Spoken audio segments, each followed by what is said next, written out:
Bonjour, nouvelle semaine créative et aujourd'hui, grande nouveauté. J'aimerais vous parler des faux fous de chasse. Que sont les faux fous de chasse? Eh bien, regardez derrière moi. Ce sont des adorables personnages que l'on peut soi-même créer au gré des saisons et des moments de notre vie. Cette idée vient de l'Amérique du Sud et les faux fous de chasse sont offertes lorsqu'il y a des changements dans la vie. Ça peut être pour un enfant l'entrée à l'école, mais ça peut être pour un adulte un mariage. Tous les événements de la vie sont prétexte à la création de faux fous de chasse. Qu'il s'agisse de Mademoiselle Oops ou de Monsieur Marin, la base est identique. C'est ce que j'aimerais aujourd'hui vous montrer. Nous allons en réalité faire cet atelier en deux fois. La première partie aujourd'hui, eh bien, ce sera la moitié de la création d'un personnage, c'est-à-dire les pieds, les jambes et le corps. Et vous verrez ensuite comment créer non seulement des habits, mais aussi des visages, des styles différents, des caractères différents, des cheveux différents. Enfin, vous allez voir que à partir d'une seule base, vous allez pouvoir imaginer vos propres personnages. Pour réaliser des faux fous de chasse, la matière de base dont vous allez avoir besoin, ce sont des planches de mousse thermoformables. Cela signifie qu'en les chauffant, vous allez pouvoir modifier leur forme et donc réaliser ces personnages. Vous pouvez aussi tout simplement les découper, les coller et réaliser là aussi tout un tas de décorations, qu'il s'agisse de fleurs, d'animaux, de lettres. Vous pouvez jouer aussi avec des textes. Voilà, une grande variété de créations, mais aujourd'hui ce sont les faux fous de chasse. Que se cache-t-il sous la mousse thermoformable? Eh bien, des boules de polystyrène. Pour une réalisation, pour un personnage, vous aurez besoin, pour les pieds, de 4 boules, 2 petites, 2 moyennes. Ici, j'ai choisi un diamètre 4 et un diamètre 5. Vous aurez ensuite besoin pour le corps d'un diamètre 8. Et pour la tête, je prends systématiquement un diamètre 10, qu'il s'agisse d'une petite ou d'une grande faux fou de chat. La taille des pieds n'est pas obligatoirement toujours la même. En fonction de l'effet que vous voulez donner, vous choisissez donc des tailles de pieds différentes. Vous pouvez avoir un petit personnage et des petits pieds, un petit personnage et des grands pieds, un grand personnage et des grands pieds, et un grand personnage et des petits pieds. À vous de choisir donc, en fonction de l'effet que vous souhaitez donner, la taille des pieds. Pour la réalisation de petits pieds, vous aurez besoin de 2 boules d'un diamètre de 4 cm et de 2 autres d'un diamètre de 5 cm. Pour la réalisation de pieds moyens, vous aurez besoin de 2 boules d'un diamètre de 5 cm et de 2 autres d'un diamètre de 6 cm. Pour la réalisation de grands pieds, vous aurez besoin de 2 boules d'un diamètre de 6 cm et de 2 autres d'un diamètre de 7 cm. Et vous pouvez aussi choisir d'utiliser 2 boules d'un même diamètre, ici 2 boules de diamètre 6 cm. Je vous le disais, ce qui va aujourd'hui composer les pieds de notre personnage, ce sont 2 boules, une numéro 4 et une numéro 5. Nous allons commencer par découper une partie de la petite boule. Puis, je fais la même chose avec la plus grande boule.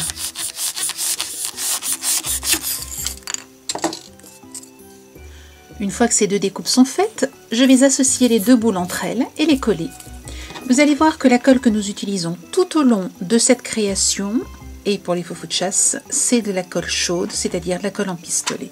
Elle est beaucoup plus rapide à sécher et nous permet donc de réaliser très rapidement les créations. Les 2 boules étant de diamètres différents, inévitablement, nous avons un décalage. Mais ça n'est pas grave. Ce qui est important, c'est que d'un côté, vous n'ayez pas de décalage. Nous allons maintenant découper le bout des 2 boules, de façon à avoir quelque chose de plat.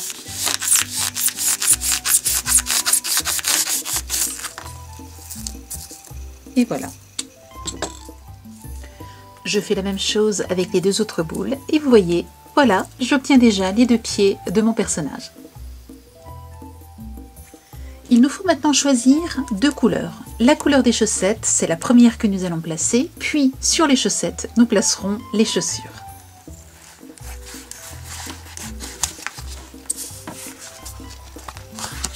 J'évalue donc la dimension de feuilles de mousse, de planches de mousse dont je vais avoir besoin. Voilà, ce que je veux, c'est donc recouvrir. Ce qu'il vous faut donc, c'est évaluer, vous voyez, cette dimension-là, de façon à être sûr que votre feuille de mousse va recouvrir votre chaussure. Je vous le disais, nos feuilles de mousse sont thermoformables. Je vais donc utiliser une feuille, la placer sur un vieux torchon et je vais ensuite la repasser. Je mets mon fer sans vapeur sur une température chaude et je vais repasser en tournant. Au bout d'un moment, je vais me rendre compte que ma feuille dessous commence à avoir les bords qui se relèvent. C'est à ce moment-là que je saurai que ma feuille est prête à être utilisée. Je vois que ça commence de ce côté-là. Je ne sais pas si vous le voyez à l'écran. Voilà, ça commence de ce côté-là. Ici, pour le moment, ça ne se relève pas. Voilà, je vois que maintenant tous les côtés se relèvent. Je vais pouvoir utiliser ma feuille. Je vais venir la placer sur ma chaussure et je vais simplement tendre la planche de mousse autant que je peux.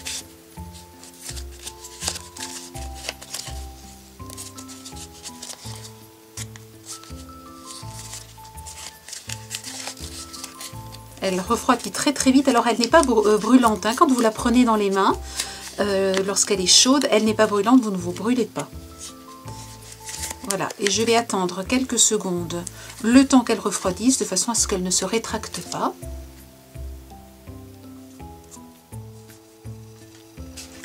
Vous le voyez, on obtient donc nos deux pieds, le dessus est bien lisse. Je vais maintenant découper l'excédent.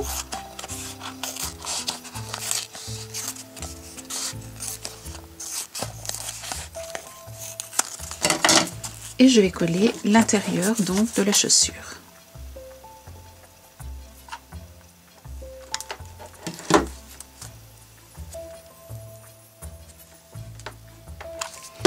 J'ai tendance à placer la colle sur la feuille de mousse plutôt que sur le polystyrène, tout simplement parce que cela me permet, en la chauffant, puisque c'est de la colle chaude, de mieux l'étirer, donc d'éviter les plis.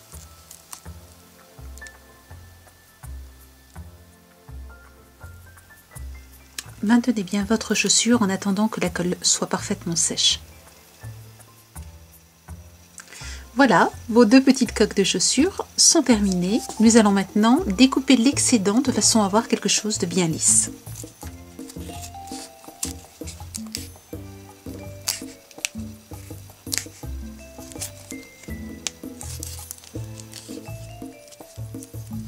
Voilà, la base de nos chaussures est prête. Vous voyez qu'il arrive qu'il y ait ici légèrement des plis. Ne vous inquiétez pas. Ce qu'il faut, c'est qu'il n'y ait pas de plis à ce niveau-là. Mais ici, nous allons tout à l'heure rajouter une bande. Pour le moment, nous allons faire la semelle des chaussures. Et pour cela, c'est très simple. Je reprends ma planche de mousse et je vais simplement coller, appliquer de la colle sur ma chaussure et la coller sur la planche.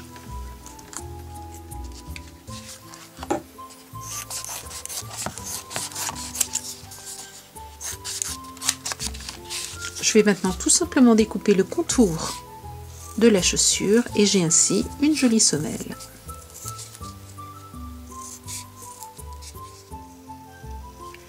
Maintenant que nous avons cette base, nous allons pouvoir réaliser les chaussures. Pour réaliser les chaussures, eh bien, je vais prendre une bande de lilas, donc j'ai choisi la planche de lilas. Et je vais évaluer donc la hauteur. Ici, je vais faire à peu près 2,5 cm. Je vais donc découper une bande de 2,5 cm.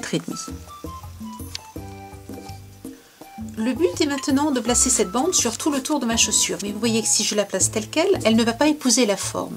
Je vais donc à nouveau la chauffer.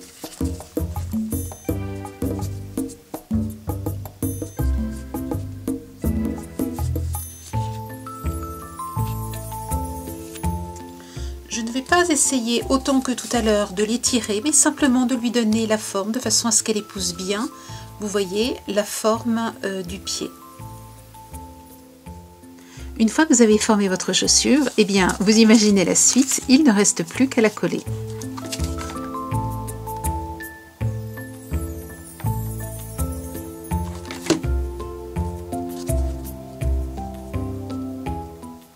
Vous allez donc bien veiller à la coller sur le bord ici de la semelle.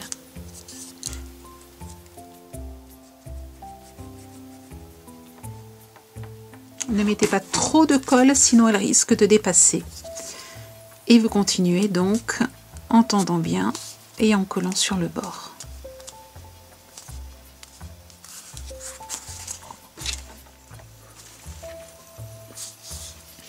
Une fois que vos 2 chaussures sont terminées, nous allons pouvoir maintenant rajouter la petite languette au-dessus de la chaussure.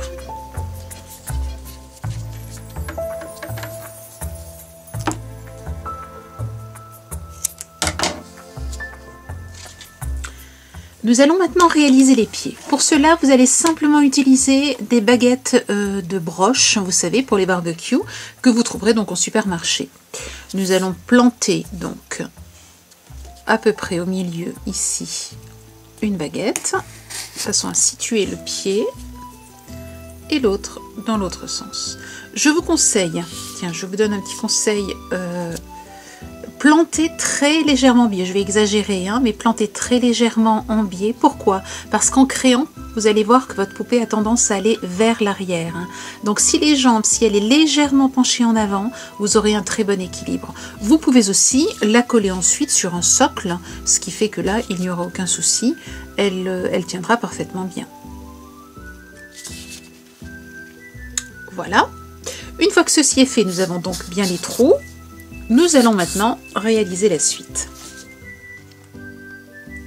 Nous allons maintenant réaliser les jambes. Pour cela, j'ai découpé 2 carrés de mousse couleur chair, donc de 10 cm sur 10 cm. Et nous allons utiliser des baguettes à brochette. Je vais donc simplement placer mon carré sur ma planche. Je sais qu'ici, cela correspond à 3 cm. Je vais laisser déborder de 3 cm et je vais coller ici donc ma baguette.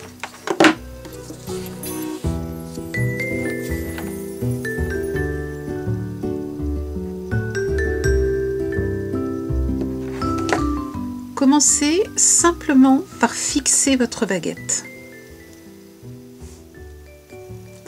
Il ne reste plus qu'à enrouler la bande de mousse autour de la baguette, puis à coller donc l'extrémité.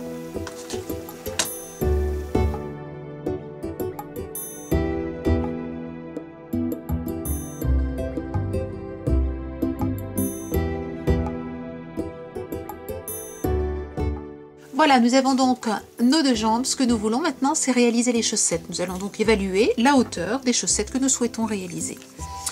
Ici, imaginons que nous aimerions bien des chaussettes qui fassent 4 cm. Je vais donc découper des bandes de 4 cm. J'ai découpé une bande de 4 cm sur toute la largeur de ma feuille de mousse et je vais maintenant vérifier la hauteur dont, la longueur dont j'ai besoin en faisant simplement le tour. Donc voilà, j'ai largement assez. Je vais coller, j'enlèverai l'excédent après. Je commence donc par coller le bord. N'hésitez pas régulièrement à rajouter des recharges. Vous aurez besoin environ d'une boîte de recharge pour la réalisation d'un personnage. Je vais donc mettre la colle sur le bord et je vais venir, alors je vais enlever, hop, ce sera plus simple, et je vais venir donc la caler ici. Je n'ai plus qu'à faire le tour.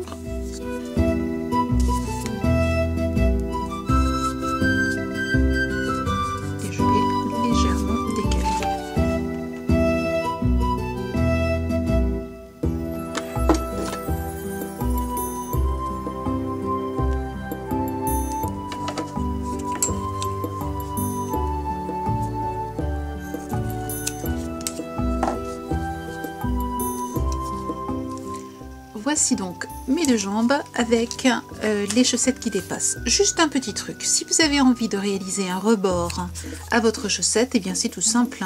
Vous pliez votre petit rectangle avant de le coller sur la jambe et vous aurez ainsi une chaussette avec un rebord. Là, libre à vous de choisir ce qui vous convient le mieux. Vous pouvez aussi coller votre chaussette et ensuite rajouter des petites bandes de couleur de façon à avoir un effet de rebord. Il ne me reste maintenant plus qu'à rajouter ce que nous venons de faire sur la chaussure et vous obtenez une petite gambette avec des chaussettes. Nous allons maintenant réaliser le corps et pour cela de nouveau, nous allons couper notre boule, une partie de notre boule.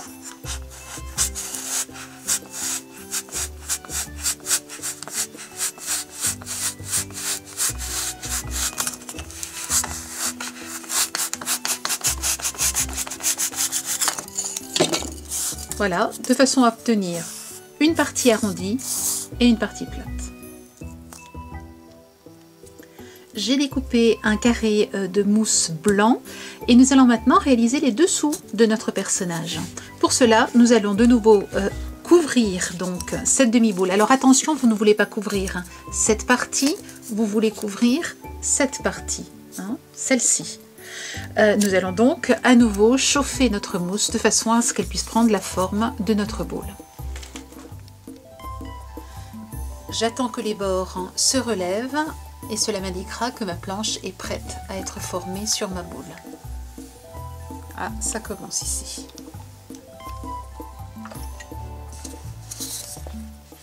Souvenez-vous que ce que nous voulons, c'est la moitié, mais dans ce sens-là.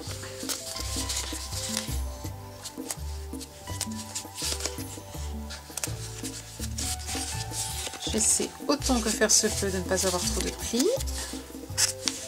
Et je tends autant que je peux. Même si je n'ai besoin que d'une partie, plus c'est tendu et plus la partie que je garderai sera jolie.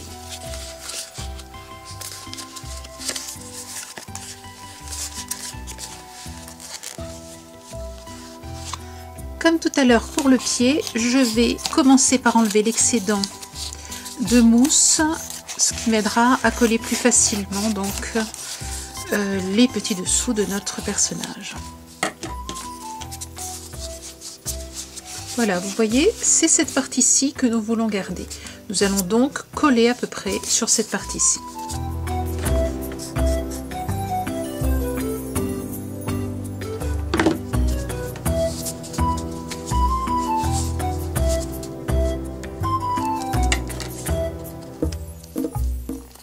Je coupe maintenant l'excédent à ras-bord, autant que je le peux.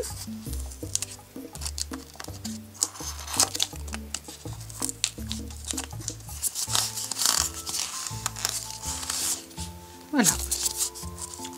Au besoin, si vous voyez qu'il y a des endroits qui ont besoin encore d'être collés, bien n'hésitez pas. Recoller un petit peu.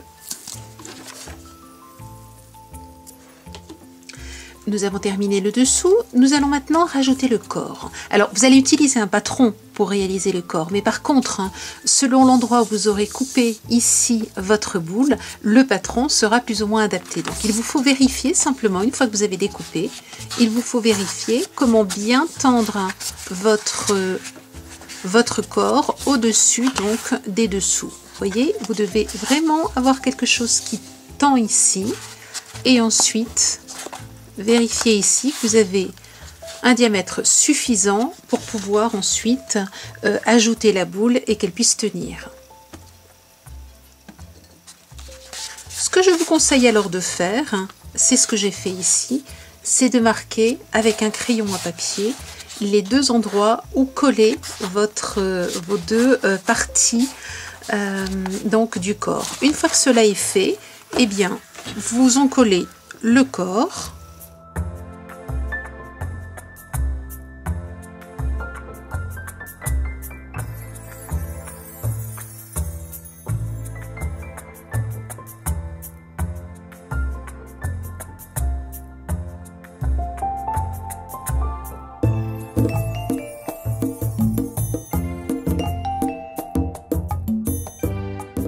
J'ai laissé déborder de la colle ici, j'attends qu'elle blanchisse un petit peu avant de l'enlever. Et maintenant, je vais l'enlever de façon à ce qu'elle ne laisse pas de traces. Voilà. De toute façon, cette partie-là ne se verra pas, je vous le montre, si jamais vous avez ce souci sur d'autres parties.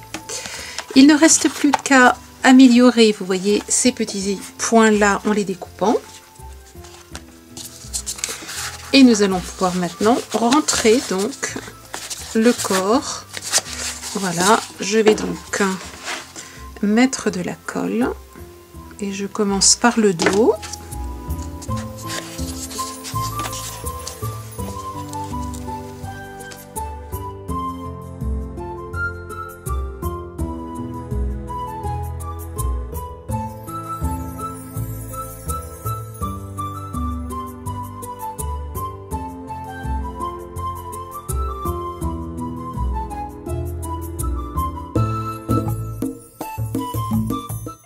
Une fois que le corps est terminé, je vais le rembourrer avec de la ouate de rembourrage.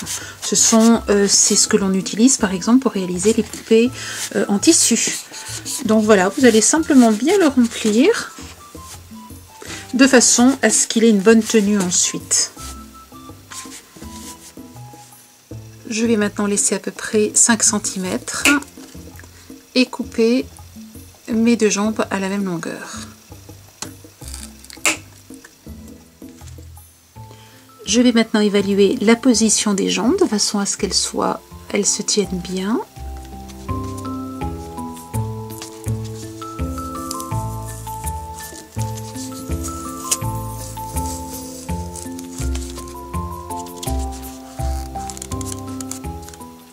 Voilà, une fois que cela est fait, nous allons très légèrement ici couper en biais de façon à respecter cette inclinaison et avoir quelque chose de joli.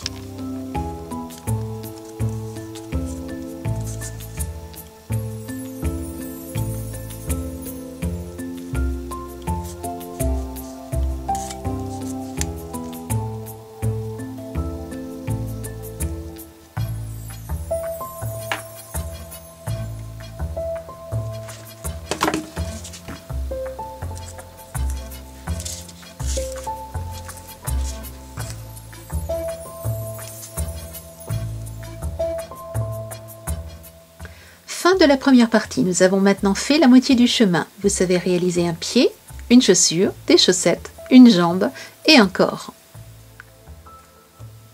Dans la deuxième partie, je vous proposerai des astuces pour réaliser les habits, le visage, les cheveux.